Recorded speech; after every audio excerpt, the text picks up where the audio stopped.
O erro número 1 que te prende na procrastinação. Deixa eu adivinhar uma coisa sobre você. Você começou o ano ali com uma lista cheia de coisas. E coisas que você considera muito importante. Só que quando chegou a hora de fazer ali, você deu uma travada. Olha, eu não sei com você, mas comigo já muitas vezes. Eu era mestre em contar história. E o mais doido disso tudo é porque quando isso acontece, a gente não tá parada, não. A gente não tá ali, ó, procrastinando à toa. Normalmente a gente faz umas 1000 coisas. Mas no final do dia a gente fica assim, vixe, gente, aquilo que eu falei que eu ia fazer e eu acabei não fazendo. Meu Deus! E para começar com essa linha de raciocínio, eu queria que antes de tudo a gente pudesse pensar que a procrastinação ela não é simplesmente preguiça, que você é ali fraca, sem disciplina. Pare com isso de pensar dessa forma, porque isso não te leva a lugar nenhum. Eu vejo muitas mulheres que elas trabalham, elas se esforçam, cuida de casa, cuida de filho, faz 1 milhão de coisas e mesmo assim travam no que é mais importante para elas. Às vezes não consegue ter um resultado de emagrecimento, um resultado físico que deseja, né? Sempre tá travada naquilo ali, é uma coisa que incomoda muito ela. Tem mulher que não consegue ali começar um novo negócio,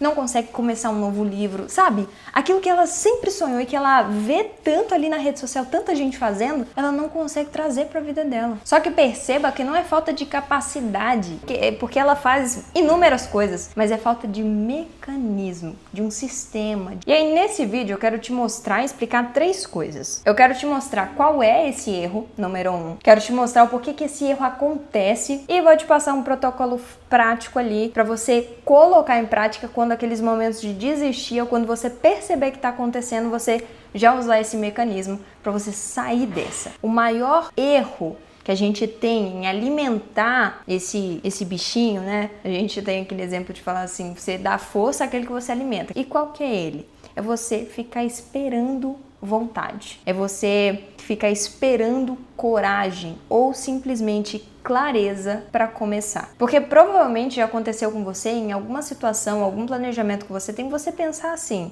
quando eu acordar melhor, eu começo. Hoje eu dormi mal, não foi legal, vou deixar para depois. Ou então você fala assim, quando eu tiver tempo eu faço. Esses dias uma loucura, tô sem tempo. Ou então você fala assim, quando eu tiver energia, não tô lá essas coisas, dormi mal, né? Tô sem tempo, aí minha energia não tá tão bem. Perceba que essas coisas, elas não devem ser negligenciadas. Na verdade, a gente deve tomar muito cuidado em dormir bem, em se cuidar. São histórias boas que a gente conta pra gente mesmo. São coisas que funcionam e que são ali lícitas, que a gente deveria tomar cuidado sim, e que não deve ser descartado, né? Tipo assim, eu não dormi nada e preciso começar alguma coisa porque etc, que tipo de vida é essa? Não, não é isso. Mas muitas vezes a gente conta essa mesma historinha pra gente de uma forma muito boa, com uma narrativa muito legal, né? Que a gente conta pra gente mesma, pra dar desculpa sobre uma coisa que deveria ser simples. Só que toda vez que você conta uma historinha pra você, que você se faz esperar alguma coisa, um momento perfeito, você vive ali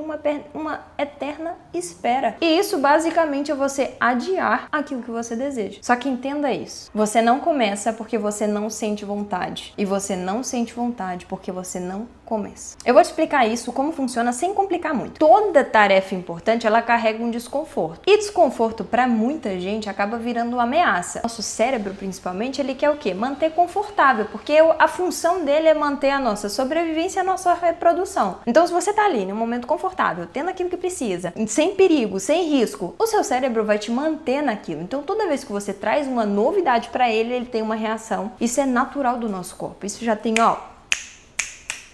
tem um livro muito bom que fala isso, eu vou até deixar ele aqui, na verdade eu vou deixar ele na descrição, pra vocês conseguirem ter acesso direitinho. Só que quais são essas ameaças? É a ameaça de falhar, de não conseguir terminar, de parecer boba, de se frustrar, de descobrir que não era tão boa assim quanto na nossa cabeça, porque pensa uma cabeça boa de imaginar, gente. Assim, já aconteceu comigo várias vezes, eu ver um vídeo na internet e falar assim, meu Deus, eu acho que eu dou conta de fazer isso, parece fácil. E quando você vai fazer, misericórdia, você fala, não, agora eu entendi. Então o cérebro, ele simplesmente faz o que ele sabe fazer, que é te proteger do desconforto, do perigo. E como que ele faz isso? Te oferecendo alívio rápido. E tem muitas formas rápidas desse alívio. A gente encontra ele scrollando ali nas redes sociais, comida, a limpeza, porque você tá sendo útil, limpando alguma coisa, em uma conversa, dormindo. E aí sempre vem aquelas desculpinhas assim de vou descansar um pouquinho mais, eu vou pesquisar um pouquinho mais, sabe? Eu acho que eu não tô tão preparada. Eu acho que eu vou ver mais um vídeo, né? Porque eu acho que eu tô precisando. Então tem várias formas de você identificar se você tá caindo nisso repetidas vezes ou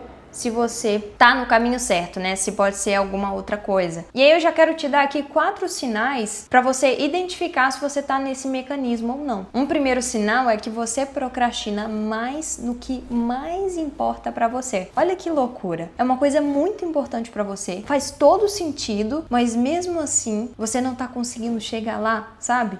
Ou então você para no meio do caminho porque dá aquela desanimada. O exemplo que eu amo usar, porque é uma coisa mais física, tem muita gente sofrendo com isso e eu já trabalhei muito tempo. A área estética. Já não conseguem se olhar no espelho, já não consegue vestir uma roupa, já não consegue se sentir bem, já tá com vergonha do marido, já não tem ânimo e nem fôlego para brincar com os filhos. Você já tá assim, ó, morrendo de saber que você precisa, você deseja muito, isso é muito importante para você, mas toda vez que você começa, você dá aquela adiada, você traz aquela desculpa. Isso é um sinal, claro, tá nesse mecanismo da procrastinação. Mas vamos aqui para o segundo sinal para a gente continuar identificando e depois eu trazer ali como que a gente vai sair disso. Como que você vai interromper completamente esse ciclo para que você vá para outro nível na sua vida, para que você mude de fato. Então vamos lá, o segundo sinal é que você planeja demais e executa de menos. Já aconteceu com você também? Começar um projeto. Eu quero fazer vídeo pro YouTube. Só que você já começou a fazer pesquisa, já comprou alguns cursos, já tem feito alguma coisa, já tem a câmera, já comprou o tripé, já tudo, mas até hoje não gravou nenhum vídeo. É um ótimo exemplo pra gente entender que às vezes a gente planeja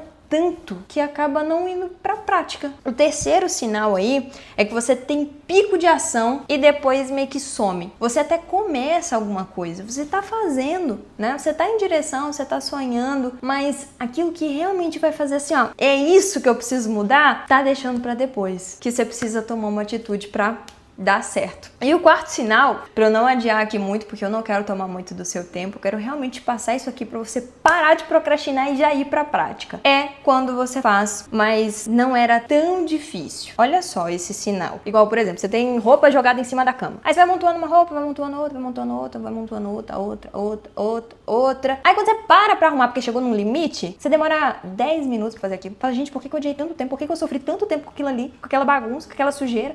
Por que eu deixei acumular tanto aquilo ali? E você fica com raiva de você porque você não fez antes e na verdade você não precisa ter raiva de você só precisava de mecanismo, de metodologia, de entender que as coisas são muito mais simples do que a gente fica, ó, protelando. Eu caía nesses 4 sinais muito claros. Era assim, eu pensava demais, começava a pesquisar muito, ou então eu sonhava e deixava de praticar algumas coisas. Aí eu ficava sonhando e ficava frustrada porque eu fazia muita coisa, mas ao mesmo tempo parecia que eu tava nadando e morrendo na praia porque tudo que eu tava fazendo não tava servindo de nada, mas não é porque não tava servindo de nada, mas o que era realmente importante eu estava deixando de fazer. E olha que bagunça que ficava na minha cabeça, porque eu ficava triste e frustrada, achando que eu era um completo fracasso, sendo que simplesmente eu precisava fazer aquilo que não era tão difícil de fazer, que eu estava adiando, que era o que eu iria fazer mudança na minha vida e eu tava deixando de pegar essa recompensa. Então, deixa eu te contar, você não tá sozinha nesse processo. A gente cai nisso todo santo dia. E é por isso que eu vou te passar esse mecanismo agora, pra você sair disso, pra você ver que a gente não tá sozinha nessa. Eu quero trazer um princípio base disso aqui,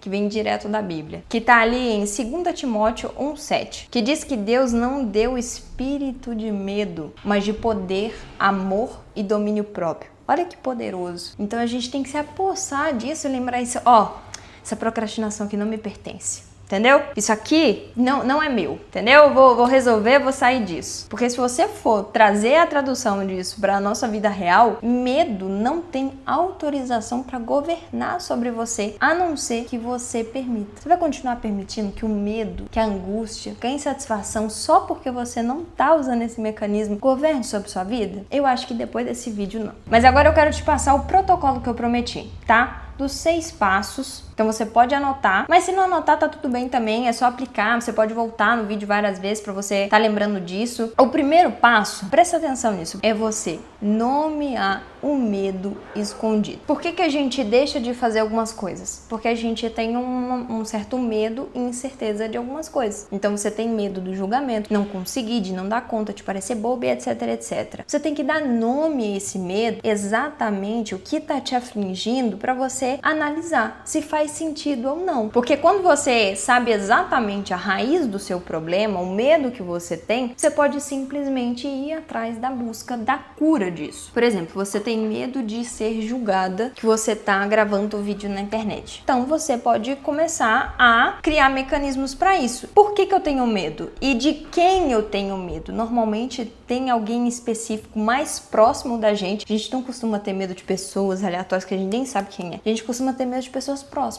Quem são essas pessoas próximas que eu tenho medo do julgamento? Você pode bloquear essas pessoas, não tem problema nenhum. Você bloqueia elas, faz o que você tem que fazer depois um dia, quando você já evoluiu da vida, né? Aí você volta ali, não tem problema nenhum. Mas você pode tanto criar essa maturidade e ir para um próximo nível, porque você deu nome àquele medo que você tem. Aquilo que tá te travando, você tem que trazer à luz para conseguir tratar. Então essa autoanálise é muito importante e constante. E esse primeiro passo, ele é o mais importante, porque você vai ver que todos os outros vai depender dele. Se você não dá nome ao seu medo, você não vai conseguir seguir os próximos passos que eu vou falar. E o segundo aqui é você ir com calma. Entenda que você não vai mudar da noite pro dia. Nada aconteceu da noite pro dia. Nada acontece da noite pro dia. Tudo que você for parar para analisar, comece a reparar na maioria das pessoas. Quem não é herdeiro, quem não ganhou na loteria, etc. Quem construiu as coisas, quem tá no mercado há muito tempo, grandes nomes. Repare o tempo que demora para construir. Repare o tempo que o próprio Jesus demorou para poder colocar na cabeça das pessoas ali, contando parábolas, ia num lugar, ia em outro. Perceba que não foi da noite pro dia, por mais que ele tivesse poder para isso. Foi com anos. Ele demorou 3 anos ali para cumprir o propósito dele de falar, porque tinha o tempo certo, porque tinha as pessoas certas, porque tinha um momento correto. Então as coisas não vão acontecer da noite pro dia. Você tem que se permitir estar nesse momento ali de aprendizado mesmo. Então, se você quer começar alguma coisa e você não sabe, você tem que ir no primeiro tijolinho. Tudo que você vai fazer que você tem vontade, você tem que ir no primeiro tijolinho. Faz o teste. Então, você quer estudar? Então, abre pelo menos um arquivo, entendeu?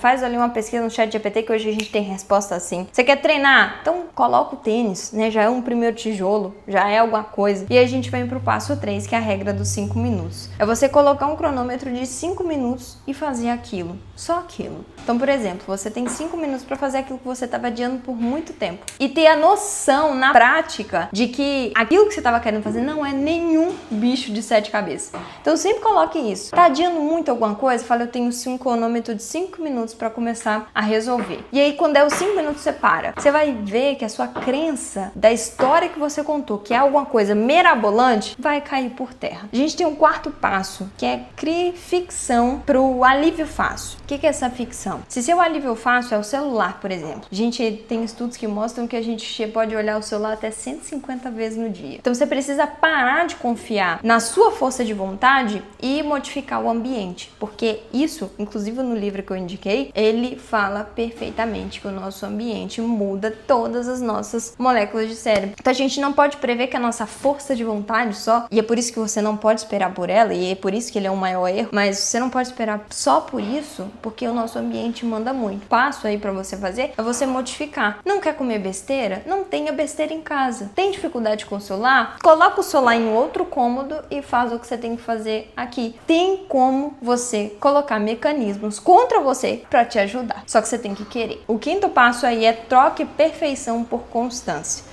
Então, da mesma forma que você não vai construir uma coisa da noite pro dia, vai colocar os tijolinhos ali, esses tijolinhos não vão ser perfeitos. E tomara que não sejam, porque cada vez que você erra, você aprende alguma coisa. Mas se você errou e você faz uma análise, você consegue fazer melhor da próxima vez. E vai documentando também. Você vai conseguir ver o poder de como essa mudança faz diferença. E o sexto e último para finalização aqui desse vídeo é uma prova de progresso. Então você precisa se dar provas do seu progresso, porque se você faz todo esse esforço e não ganha nada com isso, a chance de você querer desistir é bem grande. Você vai se dar provas daquilo que você tá fazendo. Então, por exemplo, no fim do bloco, você cria uma prova visível. E essa prova vai estar bem ligada com o nível da sua expectativa. Vamos pegar aqui no segundo passo, você pôs uma expectativa bem baixa, que foi só pôr o primeiro tijolinho, né? Cumprir os 5 minutos. Então, beleza. A expectativa que você tava aqui de ganhar milhões, já veio pra cá pra você ganhar $2. Então, já alinhamos isso daí. Então, no final do bloco, você cria ali uma prova visível pra você. Pode ser um checklist marcado, que você conseguiu cumprir tudo que você tinha que fazer no dia. Pode ser um mini presentinho ali depois dos 5 minutos que você cumpriu. Pode ser uma nota, os 10 minutos feitos, né? Ao invés de 5, você dobrou e fez 10 minutos e comemora isso. Você vai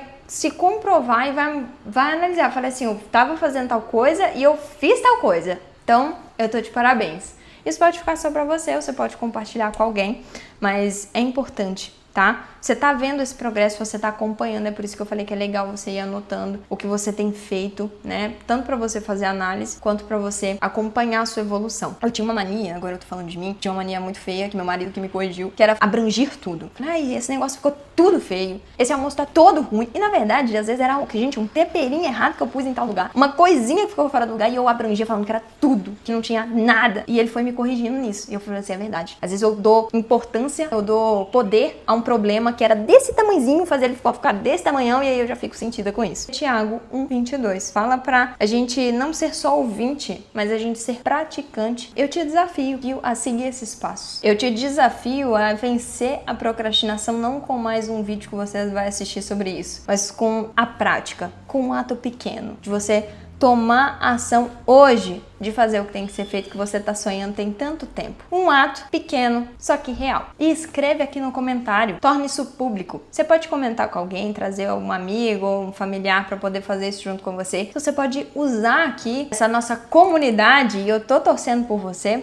para você estar compartilhando isso. Coloca aí, eu vou fazer tal coisa nos primeiros 5 minutos aqui para mim desacelerar, não, pelo amor de Deus, para mim acelerar, para mim ir para prática e sair finalmente da procrastinação. E aí fica o desafio aqui, que é esse. Quando você terminar, você volta aqui nesse vídeo e comenta de novo. Feito. Eu fiz, tô de parabéns, e aí entra o 6º passo. E bom, eu te convido a se inscrever no canal, porque eu vou estar fazendo uma série de vídeos falando mais sobre essas coisas, sobre a minha vivência com isso todo, de um jeito completamente realista e sem muita fantasia. Mas eu vou te deixar indicado esse aqui.